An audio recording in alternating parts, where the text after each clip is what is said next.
ओडिशा में लोग पानी नहीं जहर जैसी हवा पी रहे हैं। आपके शहर का AQI कितना खतरनाक हो चुका है जानने के लिए वीडियो एंड तक देखिए। राउरकेला से झारसुगुड़ा तक AQI डेंजर जोन में है और सवाल ये है हम चुप क्यों हैं। ओडिशा के कई अन्य शहर जैसे कि भुवनेश्वर, कटक, बलांगीर और संबलपुर का AQI यानी एयर क्वालिटी इंडेक्स देखकर आपकी सांसें थम जाएगी। ऐसी हवा जिसके बारे में दिल्ली फेमस थी, अब वही हवा ओडिशा के कई शहरों में और ज्यादा खराब है। सबसे पहले बात करते हैं उन शहरों की जहां AQI सबसे ज्यादा है। राउरकेला का AQI 174 से 196 तक जा रहा है, जो कि अनहेल्दी और सीवियर माना जाता है। यहाँ इंडस्ट्रियल पॉल्यूटेंट्स, डस्ट और PM2.52, PM10 हार्मफुल पार्टिकल्स हवा में घुस रहे हैं। लोग हैवीनेस और ब्रीथिंग प्रॉब्लम्स फील कर रहे हैं। झारसुगुड़ा का AQI 160 प्लस जा रहा है, जिसको अनहेल्दी माना जाता है। कोल, इंडस्ट्रियल डस्ट और हैवी ट्रैफिक से पॉल्यूशन बढ़ रहा है। प्रजाजनगर AQI 130 से 140 प्लस तक जा रहा है, जो कि अनहेल्दी माना जाता है। माइनिंग टाउन से एयरबोर्न डस्ट लोगों की सांस लेने की कैपेसिटी को डायरेक्ट इफेक्ट कर रहा है। बेलपहाड़ AQI अनहेल्दी और पुअर कैटेगरी में आ चुका है। यहाँ के कोल ट्रक्स और माइन डस्ट से हवा बहुत हैवी हो गई है। ये शहर सिर्फ शुरुआत है, और भी बड़े शहर जैसे कि भुवनेश्वर का AQI, कटक, बालांगीर, संबलपुर दस्तक दे रहे हैं अनहेल्दी या उससे ऊपर पॉल्यूशन लेवल के साथ। अगर इन्हीं शहरों की रिसेंट यानी कुछ दिन पहले की AQI देखें, जब ये पीक पे होते हैं तब यहाँ का एयर क्वालिटी इंडेक्स बढ़ के 300 के भी पार चला जाता है।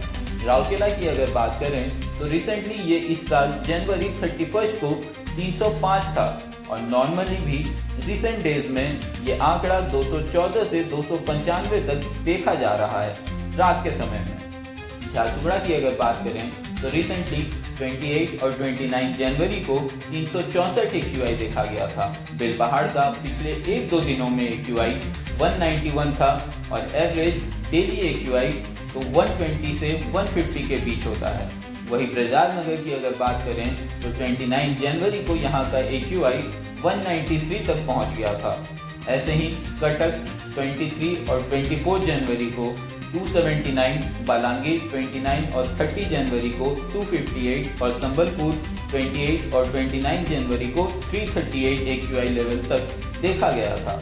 AQI एयर क्वालिटी इंडेक्स है और ये AQI अगर 0 to 50 हो तो सेफ माना जाता है, 51 to 100 हो तो मॉडरेट माना जाता है और 100 to 200 हो तो अनहेल्दी माना जाता है। 201 to 300 हो तो पुअर, 301 to 400 हो तो वेरी पुअर और अगर 400 हो तो बहुत रिस्की, डेंजरस माना जाता है। ओडिशा के मल्टीपल सिटीज अनहेल्दी से पुअर और वेरी पुअर तक रिकॉर्ड हो रहे हैं। पर क्यों ये हवा इतनी पॉल्यूटेड कैसे हो गई? जवाब सिंपल है, मल्टीपल फैक्टर्स कंबाइन हो रहे हैं। इंडस्ट्रियल और माइनिंग डस्ट, ओडिशा का हैवी इंडस्ट्रियल बेल्ट और coal mining including Mahanadi coalfields limited MCL के माइन डस्ट से पार्टिकुलेट मैटर हवा में घुस रहे हैं। माइनिंग और ट्रक से डस्ट हर जगह उड़ता रहता है, जो हवा को और ज्यादा कॉन्टामिनेट यानी गंदा करता है। माइनिंग डस्ट PM2.5 और PM10 लंग्स तक डायरेक्ट इफेक्ट करता है। आमतौर पर PM2.5 PM10 से ज़्यादा खतरनाक होता है क्योंकि इसके बहुत छोटे कण 2.5 माइक्रोमीटर से कम फेफड़ों में गहराई तक प्रवेश कर सकते हैं और खून में मिल सकते हैं, जिससे हृदय और फेफड़ों की गंभीर समस्या हो सकती है। रोजाना बड़ी गाड़ियों का एग्जॉस्ट निकलना और रोड से डस्ट ऊपर उड़ाना हवा को और ज़्यादा टॉक्सिक बना देता है। स्टील प्लांट्स, फैक्ट्रीज और पावर जनरेटर से निकलने वाले गैसेस भी हवा को और ज़्यादा गंदा करते हैं। ठंडी के मौसम में कोल्ड एयर ट्रैप बनता है और पॉल्यूटेंट्स हवा में फंस जाते हैं और AQI एकदम से ऊपर चला जाता है। ये तीन चीज़ें मिलकर ओडिशा को नेशनल एयर पॉल्यूटेंट्स चार्ट्स में टॉप पे ले आ रही है, इवन दिल्ली से भी ज़्यादा इन कुछ दिनों में। ये सिर्फ नंबर्स नहीं, ये हमारी जिंदगी पर डायरेक्ट बर्डन है। बच्चे और बुजुर्गों में डेली ब्रीथिंग इशू, कफ और अस्थमा फ्लैश दिख रहे हैं। एडल्ट्स को मॉर्निंग वॉक से लेके डेली काम तक चेस्ट टाइटनेस और इरिटेशन सांस में फील हो रही है। एक्सपर्ट्स कहते हैं लॉन्ग टर्म एक्सपोजर से लंग्स और हार्ट डिजीज का रिस्क बहुत ज़्यादा बढ़ता है एंड ये सिर्फ आज की बात नहीं, कल का डिजास्टर भी बन सकता है। ये हेल्थ इशू अब मीम नहीं, इमरजेंसी बन चुका है। अब बात एनसीएल और माइंस की, जो कुछ लोग इग्नोर करते हैं। एनसीएल माइन से कोल डस्ट और फाइन पार्टिकल्स लगातार आसपास के गांव और शहर में रिलीज होते हैं। ये डस्ट हवा में PM 2.5 और PM 10 पार्टिकल्स की शेप में सेटल होना शुरू कर देते हैं, जो लंग्स के अंदर तक चला जाता है। Mining, logistic vehicles, open storage और अनकवर्ड कोल ट्रांसपोर्टेशन से पॉल्यूशन बढ़ता है। इसका सीधा इफेक्ट बच्चे, बड़े और डेली वर्कर्स की हेल्थ पर पड़ रहा है, बट इसको मॉनिटर करने वाली एजेंसीज अब तक इफेक्टिव एक्शन नहीं ले पाई है।